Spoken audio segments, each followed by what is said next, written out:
What's up, everybody? Big Herc fresh out, and you're tuned into our new series, Prison Stories. You're gonna hear a story from somebody who's either lived it, witnessed it, or experienced it. These stories are gonna turn the hairs on your back up and have your motherfucking toes curling. These stories ain't no fucking joke. You guys think this fucking is a game? This ain't no motherfucking game. Anything could happen to you in prison. And these are prison stories. Okay, so like there's this one story, man, where I was in Wayside, and they were dealing with some dude, man. They came in, it was late night. I was laying down, had my shirt off, and I got Lomas here on my stomach. So at that time, my homies had just got killed. They had just got arrested for allegedly for killing a police in Glendora, and so they had it out, man. They had it out for all of us, man. Whoever was from Lomas, and I still remember the deputy. He walked up, man. He's like, "You're from Lomas?" I was like kind of half asleep, man, because this incident happened kind of late at night, and I didn't even answer him, man. It's on my stomach, man. And then he asked me again, and that's exactly what I said, man. I was like, it's on my stomach, man. I mean, come on. And that made him even hotter, man. He snatched me up. He got me, man, and they cuffed me. They took me to a back room, man, and they tried to question me about the case that happened. I'm like, I don't know, man. I'm in here, man. You probably know more than me, man. I don't even know what you're talking about, man. And that was it, man. They beat me up, man. They beat me up, stomped me. They did me dirty, man. They did me dirty, and then they took me to the hole. They took me to the hole till I healed up, man. And in the hole in Supermax in Wayside, it's one of the worst holes, man. It's like you're isolated. It's kind of like a little dungeon too. And they left me there, man. They left me there till I healed up, man. I was beat up. Then when I healed up, boom. So you can't really do nothing, man. You can't call nobody. You can't write nobody. You have no pencil. You have no access to writing materials. You can't do nothing, man. So you know that's something that another thing, man. Another reason that you gotta be aware, man. To if you're gonna end up if you're out here doing stuff, man, that's gonna land you in jail.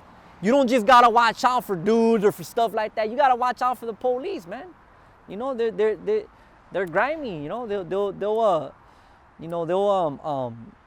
make you a victim, man. And that's another thing. They may not like even how you look. If they look at you a certain way, they don't like how you look, they're gonna make you a victim, man. Or if you look at them a certain way, or if you answer them a question that doesn't sound respectful to them, or they don't like the way you sound, they're gonna make you a victim, man. I got story after story after story, man, where that happened to me personally. That's just one story, man. I got a lot of other stories.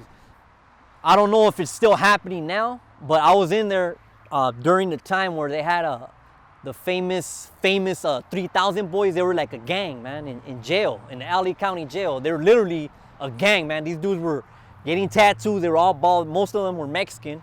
If you seen them without their uniform, you would think they're gang members, man, from LA.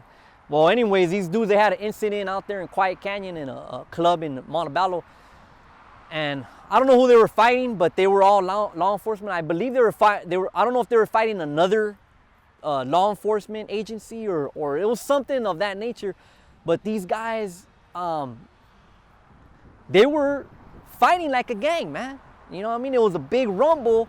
And they filmed it. They had this on TV. It came out, I think, on KTLA 5. You can still find it on YouTube, man, where these guys they have like a whole series on them. But anyways, I was in there. These dudes were known. They were ruthless, man. They were known for just assaulting people, really, man. They would snatch you from your cell, take you somewhere, beat you down, man. When I say beat you down, I'm not just talking about a few, I'm talking about beat you down, literally, like stomp you out with boots and hit you with flashlights and choke you out and all that crazy stuff, man. I think that they actually, I believe there's an incident where a lot of people believe, I think that they killed him. They say that this dude hung himself. They found this dude hanging himself. This guy, he wasn't the type to hang himself, man. He wasn't the type of dude that he's just gonna hang himself, man. And this guy, they found him hanging, man. And it was during that time. And I believe, a lot of people believe that they killed that dude, man. They hung this dude. I believe they did that, man. And there's no proof of it, you know. I can't speak on it like for sure. I'm just giving you my opinion. I believe that they did that, man. And they, you know, like certain gangs, I won't mention no names, but there's certain gangs where they would have beef out here, like with the cops, or they'll have like issues with the police. Once you land in there, you know what I mean, you're from that gang, boom, they're snatching all them dudes. They're snatching them up, man. They're beating them up, and it was pretty vicious, man. It was a pretty vicious time. Me myself personally, I experienced some of that. During that time, I was actually writing some legal things against some of the brutality that was used against us in there. So I was like public enemy number one, man. I was like the face of that in 1750 when they were doing things they shouldn't do. They try to make it a shoe. I don't know if you know, some of you guys are familiar, but a shoe is like Pelican Bay or Corcoran, and they were trying to make high power 1750 like a shoe, but they weren't doing it legally, man. So we all opposed it. We all opposed that, and I started writing all this stuff up, and it was all going towards Lee Baca. And as some of you guys know, Lee Baca, he got convicted of running this. He was at the top of this pyramid, man, where he was allowing all this stuff to happen, man. It's not.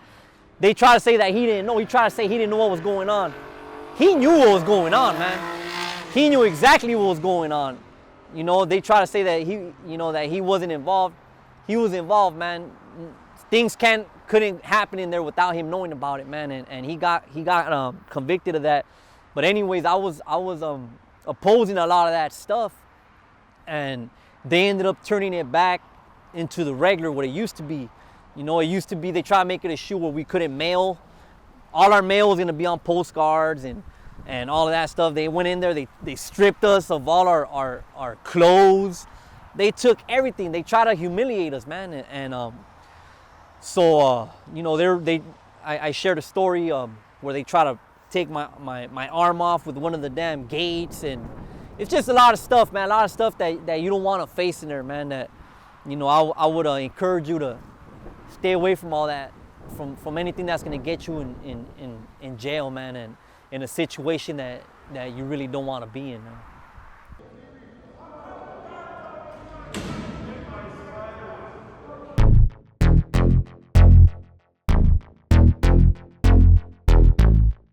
For all the viewers and subscribers who would like to become part of the supporting crew at $4.99 a month and contribute to the Fresh Out channel, this is what you'll be getting.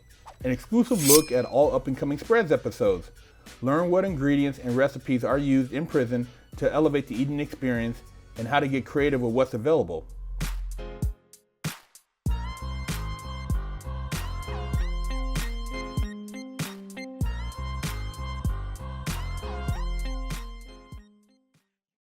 Get your name in the credits. By becoming a member to the channel, you are directly helping us create better content, and as an acknowledgement, your name will be shown in the credits of the Fresh Out interviews. You will also gain exclusive members only access to footage that has never been seen before from our archives, unreleased episodes, behind the scenes, bloopers, and that gritty stuff you guys like to talk about, but we can't really share on the regular YouTube channel. Biannually, you'll also get a commissary package. First 6 months, membership will get an apparel package of Fresh Out clothing, and the next 6 months, you guys will get a spreads package with all the recipes and ingredients you'll need to bust that fat ass spread. Last but not least, as an additional perk for supporting the channel and helping us create bigger and better content, all members get an exclusive discount code to use in the Fresh Out commissary store. You'll receive 10% off all orders, no matter how big or small, and this is for unlimited use, not a one-time thing. You'll get to use this 10% whenever you want, as long as you're a paid member. All this will be available in the community tab for all you paid exclusive members. You will also get to represent the Wig Splitter crew. All members to the channel will receive this dope Wig Splitter badge icon that appears next to your name whenever you post on the channel. I've got your back on the open talks and will be able to answer your questions as a priority, and sometimes, man, you just got to represent. We also support non-profit charities. After YouTube takes their cut of the $4.99, we will donate a percentage of all membership revenue to a worthwhile cause every quarter. Well, that's it, you guys. We hope you guys take that step and become a paid member and support us so we can travel to your state or your town and do an interview and keep bringing you this dope content. But remember, guys, the channel's still free, but there are a lot of perks to becoming a paid member. Big Herc fresh out.